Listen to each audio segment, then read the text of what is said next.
Death fucking sucks. No matter which way you look at it or what you're referring to, it sucks. Some deaths hit harder, like a family member or a pet, when compared to stuff like the death of Blockbuster. But at the end of the day, death hurts, and hurting hurts. Now with the playing and ranking every game ever made series, would it be physically possible to play every game? No. Not because there are too many games, that's like reason number 3. Reason number 1 is just games sometimes die. You can never play them again. More and more nowadays, developers are pushing for live service games, mostly for the money. You know, you got cosmetics and battle passes, which people will pay triple the regular game price for. A lot of the time, servers just shut down and the game will die. Whether the game has just run its course, it became unprofitable, or it's just terrible, the servers die and the game becomes literally impossible to play if there is no offline mode. Some games do a better job. They will add offline modes like Suicide Squad Kill the Justice League. It started as an online-only game, but when they announced they were shutting down servers, they had also announced there's going to be an offline mode so you can play that game when the servers close. But so many other games don't do that, or they don't find a workaround, or they don't even try. Games like The Dauntless, The Crew, or Battleborn. Yeah, Battleborn had a single-player game, which you could have played offline, but the game was online only. These games are what really pissed me off. Games that easily could have been regular single-player offline games, but they just needed to find an online component, and the game was just stuck in online mode only. Now, games like Concord or Evolve or Marvel Heroes Omega, these games were sort of meant for multiplayer, and eventually they would have to pull the servers, meaning the games would eventually close. Maybe they thought hopefully it would last years, even decades, probably like how Fortnite will. Think about 50 years from now. Will Fortnite still be around? What happens when that game's servers close? All you have left to play is the Save the World mode. No more doing 90s or 360 no scopes. I don't know what they do in Fortnite anymore. Obviously, with how much money that game's making, in other games like Valorant too for that matter, that probably won't shut down for a long time. There's always a chance they could shut down. But maybe other games like Fall Guys or The Finals. One day, those servers will be shut down. And that'll be it for the game. But it fucking sucks the most when it easily could have been avoided for a game to die. And that is why we're going to talk about Anthem. So the last video I posted on this channel was my ranking of Anthem. A game I didn't love, I really saw the potential for, but they just fumbled it so hard. A little later after that video, it got announced that servers were finally shutting down after 6 years, 7 years, somewhere around there, and the game would be dead, for real. And now, did I really care the game was shutting down? No. But I did see a little unique challenge for myself. I don't really care about it anymore that much, but I do like going for platinum trophies on PlayStation. A lot of times when games die, those are unattainable achievements or trophies. I wonder if I could have gotten the Anthem Platinum before the game shut down, and I decided to start 2 weeks ago, right before the new year started. So I did look up a guide. It said it'd take about 70 hours. I thought I could do it even if it took that long, but it took me a whole lot less, just over 30 hours. I don't know if a lot of it was I was just lucky with RNG, because you need really good RNG for this game to get some trophies. Stuff like certain gears so you can do challenges, or certain weapons so you can do those challenges, or even just grinding out the max level Masterwork Javelin armor. And also, I did play the game a whole lot differently this time. For one, I did Colossus. That Javelin is just the best for getting through shit. I also found out there's a store where you can just buy legendary stuff right off the bat. I bought this gun, and it just destroyed everything in my path. I was able to play on hard mode and just rank up even faster as I blazed through the story. I'll say I was grinding end gear for maybe 25 of those 30 hours, which is a whole lot longer than I played the first time. Now, did I want to do this just so I can play Anthem better and give it a more fairer review? No, the game is still dog shit. I mostly just wanted a rare platinum trophy in my collection, but I am also a little glad I did replay it and give it a much fuller treatment. I didn't fully understand the power level grind the first time. I only got to uncommon, I think, at the end of it, whereas I was getting to rare by the end of the campaign. And my biggest letdown when I was reviewing Anthem was just how much potential there was for this game.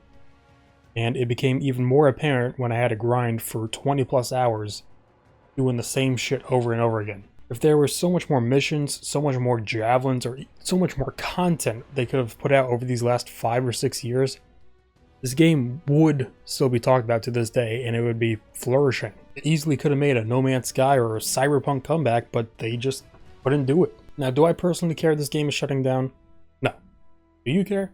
Probably not. But someone, somewhere out there, is devastated. mostly the people on the Anthem Reddit. Some of those people, this was their favorite game. The game's death isn't hard for me, I could care less. But it was definitely hard for a lot of people. I don't know if it's because I was playing on hard, but this time around I got match made with a lot more people. I don't know if these people were casually playing or they were trying to grind it out like I was doing in the last couple of weeks the game was going to live. But in the game there is this leaderboard, I think for like the seasonal event. And I took a look at some of the profiles for like the really high numbers. There were people who've played this game for tens of thousands of hours. The highest I think I saw was 14,000 hours. I really don't even know how you play this game that long without it just being so boring after hour 20. When I was grinding out like one of the last trophies, I was just doing one mission over and over again, one of like the strongholds, which is the end game mission.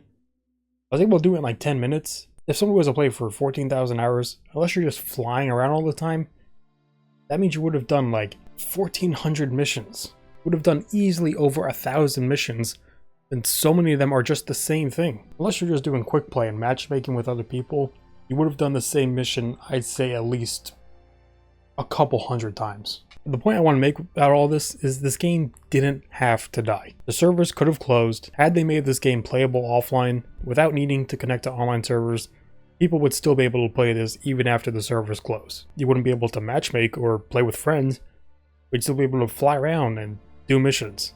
If you want to do the campaign missions again, you would have to make a new Javelin just because there's no replay for missions, which absolutely sucks. But I mean, you know, that's if people want to do that, they could have done it. Or if somebody decided 10 years later, ooh, that game Anthem. Never played that when it was around. I mean, I wonder if I could play it. Oh, I can't play it. It's offline. Oh well. And yeah, grinding this game out for a platinum trophy just sucked. As I said before, I felt like I got really lucky with the RNG. Mostly because I didn't have to grind for anything for too long. A lot of the time when I didn't have a certain piece of gear so I can work on a challenge, I would just do something else to work on trophies. Then eventually I would get it. I think maybe I had to grind like a few missions at most for like up one gear. I did have to spend the last couple hours grinding one mission over and over again just to level up a certain loyalty XP. But I mean, that was mostly the hard part. I needed about like 1500 XP and there was 150 XP for doing this one mission over and over again. About 10 minutes, so I had to play about like 10 times. And you also need to get a masterwork rarity for your Javelin, and I just barely got it.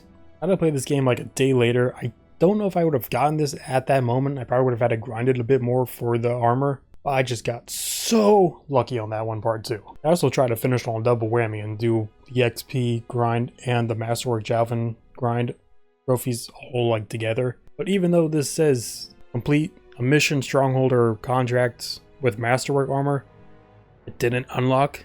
So I was worried I fucked up, or I had to grind even more. But I just did a quick mission and it unlocked, so that was the end of that. He'll be back. Let's go. Oh.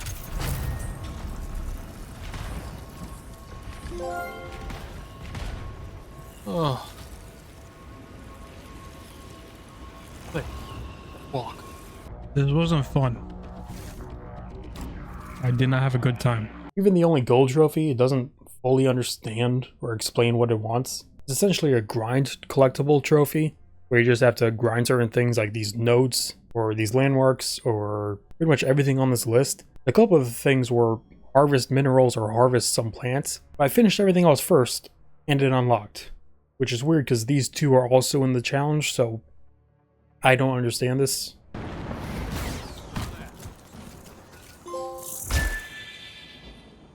Wait.